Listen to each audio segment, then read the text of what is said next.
So today let's see bioassay of adenocorticotropic hormone. Where this adenocorticotropic hormone is released from? This is released from adrenal gland. So adrenal gland will have three regions which will release three different hormones.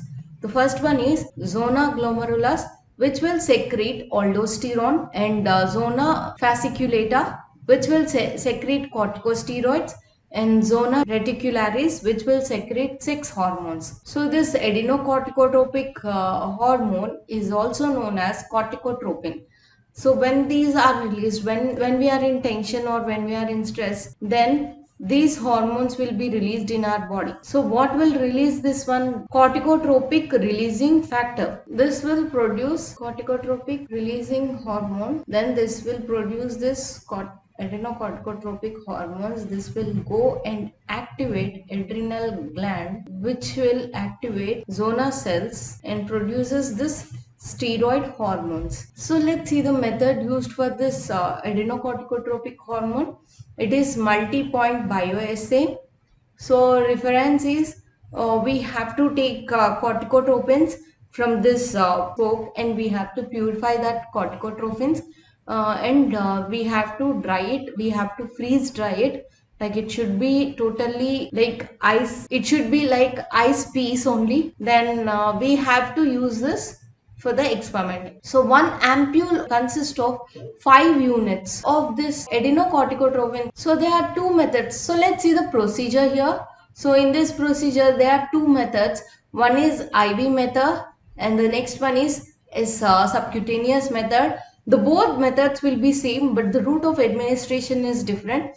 But the procedure used for this both experiments are totally same. So let's do the experiment. Let's start the procedure. So we have to take rats, 48 rats. Okay, and we have to make 6 groups, 8 rats in each group. So then we have to do, and we have to feed them equally. We have to maintain the temperature because when we are taking this rat, they have to be in cool places, cool dry places. Okay, and we have to do hypophysectomy. This hypophysectomy is nothing but removal of pituitary gland.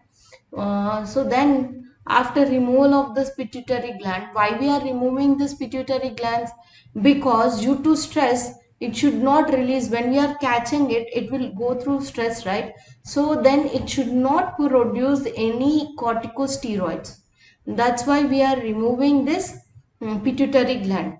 So after removing it, now we have to give 5% of dextrose solution, and then we have to maintain the temperature from 24 degrees to 27 degrees centigrade. Then weigh the rats. So we have to make this into 3 groups.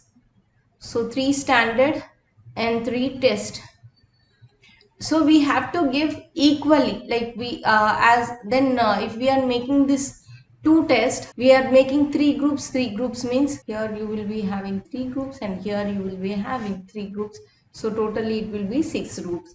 That means, so for the first one we have to give small dose. Small dose doesn't mean that it won't even produce the effect. It have to produce some effect which is positive effect. Then intermediate and high dose. The same small, intermediate and high. So this is for smaller dose and this is for larger one, and this is for intermediate, small, intermediate, large, for test and standard. So let's see. So subcutaneous injection, we have to remove the adrenal glands, and then the rat should be weighed, and after 3 hours we have to inject this drug. Okay, and next one is intravenous.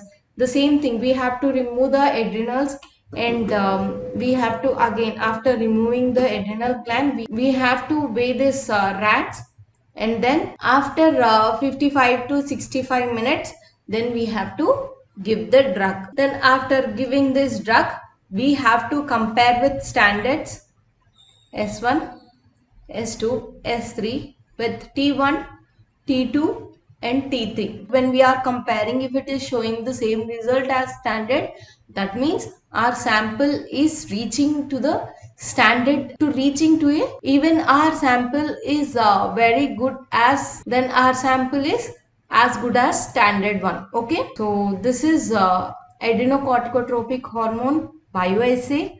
Let's meet you tomorrow in class. Thank you.